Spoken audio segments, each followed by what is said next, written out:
8 जून 2022 को कर्नाटक के मैसूर से करीब 45 किलोमीटर दूर मांड्या नाम की एक जगह है। इसी मांड्या में एक गांव है जिसका नाम के बेटनहल्ली है। 8 जून 2022 की बात है कि बेटनहल्ली का रहने वाला एक व्यक्ति गांव के पास बने एक नहर के पास से गुजर रहा था। तभी उसकी नजर नहर में तैरती हुई किसी एक चीज पर पड़ती है। उस आदमी के अंदर उत्सुकता हुई कि उसके पास चलकर देखना चाहिए कि आखिर नहर में क्या चीज हो सकता है। वो नहर के थोड़ा और पास चला गया, लेकिन जब वो नहर के पास पहुंचा तो उसने देखा कि नहर में पड़ी हुई वो चीज कुछ और नहीं बल्कि एक इंसान की लाश है, और उस लाश का ऊपरी हिस्सा यानी कमर से ऊपर का हिस्सा गायब था। एक इंसान की आधा कटी लाश को देखकर उस व्यक्ति की हालत खराब हो गई और वो वहां से चिल्लाते हुए भाग खड़ा हुआ। इसके बाद इस घटना की जानकारी पुलिस को दी गई। पुलिस की टीम तुरंत के बेटनहल्ली के उस नहर के पास पहुंच गई। इसके बाद उस शव को निकाला गया। वो लाश किसी महिला की थी। हालांकि उस समय लाश की पहचान नहीं हो सकी क्योंकि लाश का कमर से चेहरे वाला हिस्सा गायब था। जिसने भी उस लाश की ऐसी हालत की थी वो इसलिए की थी ताकि लाश की पहचान न हो सके। अब पुलिस उस नहर में लाश के हिस्से को ढूंढने में लग जाती है। अभी पुलिस खोजबीन कर ही रही थी कि तभी अचानक 8 जून को ही यानी लाश मिलने के कुछ ही घंटों बाद के बेटनहल्ली गांव से 25 किलोमीटर दूर अरकेरी गांव के पास पुलिस को दूसरी लाश मिलने की सूचना मिलती है। खबर के मुताबिक अरकेरी गांव के लोगों को एक दूसरी नहर में आधा कटा हुआ लाश तैरती हुई दिखाई दी, यानी उस लाश का भी आधा हिस्सा गायब था, और पुलिस को लगा कि शायद लाश का दूसरा हिस्सा उन्हें मिल गया। इसलिए पुलिस तुरंत वहां से 25 किलोमीटर दूर अरकेरी गांव में पहुंची। लेकिन जब नहर से वो लाश निकाली गई तो उस लाश ने पुलिस की परेशानियों को और भी बढ़ा दिया। जिस अधकटी लाश को पुलिस के बेटनहल्ली की नहर में मिली, लाश का ऊपरी हिस्सा समझ रही थी। दरअसल वो तो एक दूसरी लाश निकल गई थी, लेकिन सीडीएस नहर में पाई गई ये लाश भी एक महिला की ही थी, और यह भी आधी ही थी। यानी इसका भी कमर से पैर तक का हिस्सा तो था, लेकिन कमर से लेकर चेहरे तक वाला हिस्सा गायब था। और इससे एक चीज तो पुलिस के सामने साफ हो गई थी कि इन दोनों महिलाओं की हत्या एक ही व्यक्ति ने की थी, और जिसने भी ये हत्याएं की थी वो बहुत चालाक था, क्योंकि उन लाशों में पुलिस को कुछ समानताएं दिखी थी। पहली तो ये कि उन दोनों लाशों का ऊपरी हिस्सा यानी कमर से लेकर चेहरे तक वाला हिस्सा गायब था, और दूसरा उन दोनों लाशों को 25 किलोमीटर के दायरे में अलग अलग नहरों में ले जाकर फेंका गया था। तीसरा, दोनों लाशें महिलाओं की ही थी। पुलिस को लग रहा था कि इन दोनों लाशों में कुछ तो कनेक्शन जरूर है और इनके पीछे किसी एक ही इंसान का हाथ हो सकता है। हालांकि पुलिस ने दोनों लाशों के ऊपरी हिस्सों को बहुत ढूंढा, लेकिन उन्हें कुछ भी नहीं मिला। इसलिए बिना चेहरे के उन लाशों की पहचान भी नहीं की जा सकी, और पहचान न होने के कारण ये केस ऐसे ही पड़ा रहा। और इस केस में कोई प्रोग्रेस न होते देखकर पुलिस ने इस केस की जांच दूसरे एंगल से करनी शुरू कर दी। कर्नाटक पुलिस ने आरोपियों की तलाश के लिए अपने बेहतरीन 45 पुलिस अधिकारियों को लेकर 9 टीमें बनाई। केस में सुराग जुटाने के लिए 2 तकनीकी टीमों का भी गठन किया गया, और इन टीमों का काम था पूरे राज्य में दर्ज हुई 25 से 35 साल तक की महिलाओं की गुमशुदगी की रिपोर्ट देखना और उनकी जांच पड़ताल करना। ऐसा इसलिए किया जा रहा था क्योंकि पोस्टमार्टम रिपोर्ट से पता चला था कि उन दोनों महिलाओं की उम्र करीब 25 से 35 साल के बीच थी। इसी के आधार पर गुमशुदा महिलाओं के आंकड़े इकट्ठे किए गए, और आंकड़े बता रहे थे कि कर्नाटक में उस समय 1116 महिलाएं लापता थीं। पुलिस ने उन 1116 लापता महिलाओं में से अब ऐसी महिलाओं को ढूंढना शुरू किया जिनकी डिटेल्स उन दोनों लाशों की डिटेल से मैच हो रही थी। हालांकि पुलिस ने दोनों महिलाओं की कटी हुई लाशों के बारे में 10,000 पर्चे भी छपवाकर आसपास के इलाकों में बांटे थे, लेकिन फिर भी कोई सफलता हाथ नहीं लगी थी। इसी तरह जांच करते करते कई दिन बीत गए, हफ्ते बीते, फिर 2 महीने बीत गए, लेकिन पुलिस को इस केस में कोई भी सफलता नहीं मिली। हालांकि पुलिस अपना काम बड़ी जिम्मेदारी और ईमानदारी के साथ कर रही थी, और 2 महीने बीत जाने के बाद जांच कर रहे एक सब इंस्पेक्टर ने मांड्या से करीब 77 किलोमीटर दूर चामराजनगर शहर से लापता हुई गीता उर्फ पुत्ती नाम की एक महिला के बारे में पता लगाना शुरू किया। वो गीता के घर गए। उन्होंने गायब हुई गीता के बारे में घर वालों से कुछ सवाल किए। इसके बाद उन्होंने गीता के बारे में घर वालों से कुछ सवाल किए। इसके बाद उन्होंने घर वालों से गीता की कुछ फोटो दिखाने को कहा और फिर वो उन पुरानी तस्वीरों को देखने लगे। कुछ तस्वीरें देखने के बाद सब इंस्पेक्टर को गीता की एक तस्वीर में कुछ ऐसा दिखाई दिया जो इस केस की गुत्थी को सुलझाने में बहुत अहम साबित हुआ। दरअसल उस तस्वीर में गीता ने जो कपड़े पहने हुए थे, सेम उसी तरह के और सेम उसी कलर के कपड़े पुलिस को एक क्राइम सीन पर मिले थे। और अब इससे इतना तो कंफर्म हो गया था कि लहरों से मिली दोनों लाशों में से एक लाश चामराजनगर की रहने वाली गीता की थी। आखिरकार पुलिस के हाथ उन हत्याओं का एक सिरा तो लग गया था और अब पुलिस को इसके सहारे उस हत्यारे तक पहुंचने का एक रास्ता भी मिल गया था। पुलिस ने गीता के घर वालों से उसका मोबाइल नंबर ले लिया। इसके बाद पुलिस ने पता लगाया कि गीता ने घटना वाले दिन किस किस से बात की थी और उस दिन गीता की लोकेशन कहां पर थी। लोकेशन ट्रेस करने पर पता चला कि गीता की आखिरी लोकेशन मांड्या में ही थी। साथ ही पुलिस को उसकी कॉल डिटेल्स में एक ऐसा नंबर भी मिला जो पुलिस को संदिग्ध लग रहा था, क्योंकि उस नंबर से गीता के फोन नंबर पर कई बार बातचीत हुई थी और वो नंबर 35 साल के टी सिद्धलिंगप्पा नाम के एक व्यक्ति का था। सिद्धलिंगप्पा बेंगलुरु के इंडस्ट्रियल एरिया में पिन्या के एक कारखाने में काम करता था। वह शादीशुदा था और बेंगलुरु में अपने परिवार के साथ रह रहा था।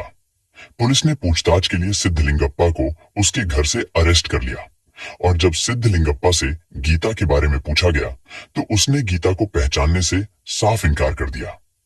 लेकिन जब पुलिस ने सिद्धलिंगप्पा को गीता के नंबर की कॉल डिटेल्स उसे दिखाई जो ये साबित कर रही थी कि उसके और गीता के बीच कई बार बातचीत हुई थी, तो तब जाकर सिद्धलिंगप्पा पुलिस के सामने टूट जाता है और वो स्वीकार कर लेता है कि उसने ही गीता को मारकर उसकी लाश के निचले हिस्से को नहर में फेंका था।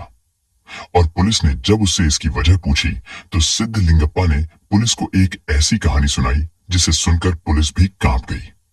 और सिद्धलिंगप्पा की ये भयानक कहानी सुनने के बाद पुलिस ने एक और आरोपी महिला को गिरफ्तार किया था और उस महिला का नाम चंद्रकला था। दरअसल चंद्रकला देह व्यापार के रूप में काम करती थी और गीता की हत्या से कुछ सालों पहले ही सिद्धलिंगप्पा की मुलाकात चंद्रकला से हुई थी। फिर उन दोनों में मुलाकातों का सिलसिला बढ़ने लगा और इस तरह सिद्धलिंगप्पा और चंद्रकला को एक दूसरे से प्यार हो गया। जब वो दोनों एक दूसरे के बेहद करीब आ गए तो चंद्रकला ने एक दिन सिद्धलिंगप्पा को अपने आप पर बीती हुई कहानी सुनाई कि किस तरह से कुछ लोगों ने उसे इस धंधे में जबरदस्ती उसे धकेला था और इसके लिए कैसे उसे मजबूर कर दिया गया था, वरना वो भी आज एक साधारण जिंदगी जी रही होती। अपनी प्रेमिका की बात सुनकर प्रेमी सिद्धलिंगप्पा को ये बात बहुत बुरी लगी। वो गुस्से से पागल हो गया। चंद्रकला के प्यार में अंधे हो चुके सिद्धलिंगप्पा ने उस दिन कसम खाई कि जिसने भी चंद्रकला को वेश्यावृत्ति करने पर मजबूर किया है वो एक एक करके उन सबको जान से मार डालेगा। सिद्धलिंगप्पा ने पुलिस को बताया कि इसके बाद उसने चंद्रकला के साथ मिलकर 7 लोगों की लिस्ट बनाई जिन्होंने चंद्रकला को वेश्यावृत्ति के धंधे में धकेला था। सिद्धलिंगा ने बताया कि उसने और चंद्रकला ने मैसूर में एक घर किराए पर लिया और फिर चंद्रकला की मदद से 3 जून 2022 को उन्होंने अपनी शिकार गीता को नौकरी दिलाने का झांसा देकर मैसूर में किराए वाले कमरे पर बुला लिया।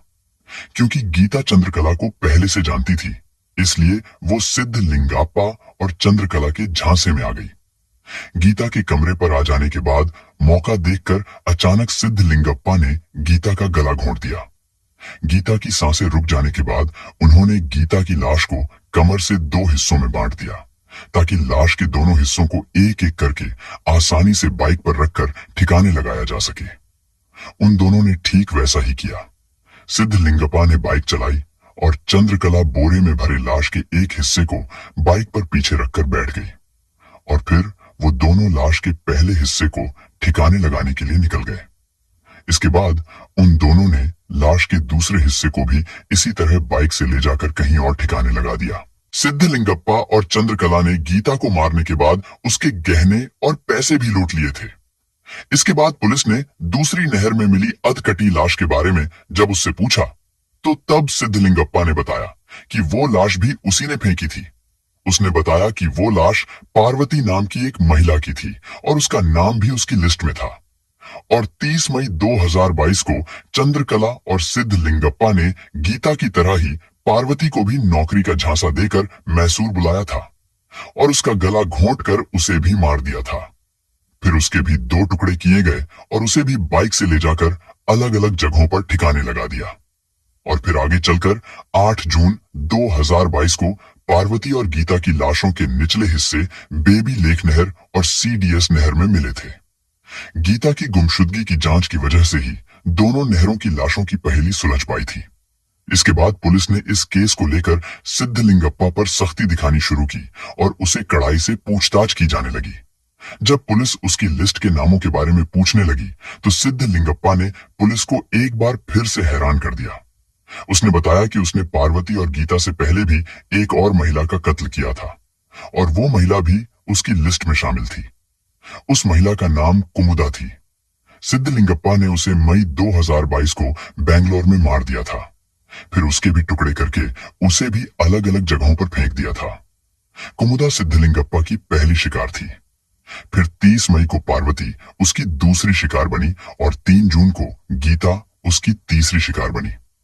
सिद्धलिंगप्पा ने लिस्ट के हिसाब से 3 लोगों को ठिकाने लगा दिया था। इसके बाद सिद्धलिंगप्पा ने पुलिस को एक और अजीब बात बताई। उसने कहा कि उसने और चंद्रकला ने तो 7 ही लोगों की लिस्ट बनाई थी, लेकिन मैंने इस लिस्ट में एक और नाम जोड़ दिया था और उस नाम को लेकर उसकी प्रेमिका चंद्रकला भी अनजान थी।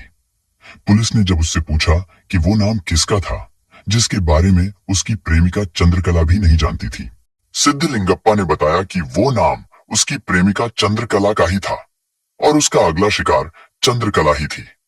सिद्धलिंगप्पा ने पुलिस से कहा कि अगर वो पकड़ा नहीं गया होता तो अब तक वो चंद्रकला को भी ठिकाने लगा चुका होता। लेकिन पुलिस इस बात से हैरान थी कि जिस प्रेमिका के लिए सिद्धलिंगप्पा ने 3 महिलाओं को खत्म कर दिया था, इसके अलावा 4 और को मारने की तैयारी में था, तो फिर ऐसा क्या हो गया था कि वो अपनी उस प्रेमिका को भी मारने पर उतर गया था। इस पर सिद्धलिंगप्पा ने बताया कि चंद्रकला ही एकमात्र ऐसी गवाह थी जो उसके इस अपराध के बारे में जानती थी और उसे अब ये डर सताने लगा था कि चंद्रकला अगर पकड़ी गई तो वो आसानी से पुलिस के सामने अपना मुंह खोल देगी और वो उसे भी फंसा देगी।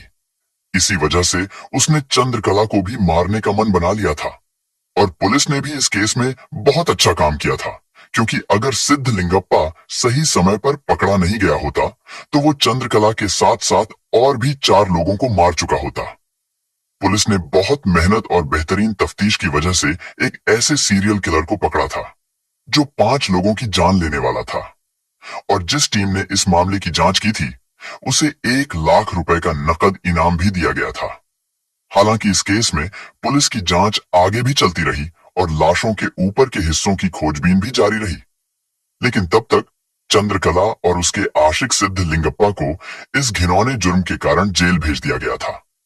तो दोस्तों, इस घटना को सुनाने का उद्देश्य किसी का दिल दुखाना नहीं है, किसी को परेशान करना नहीं, बल्कि आपको जागरूक करना और आपको सचेत करना है। तो इसी के साथ हम आपसे विदा लेते हैं। फिर मिलते हैं एक और सच्ची घटना के साथ।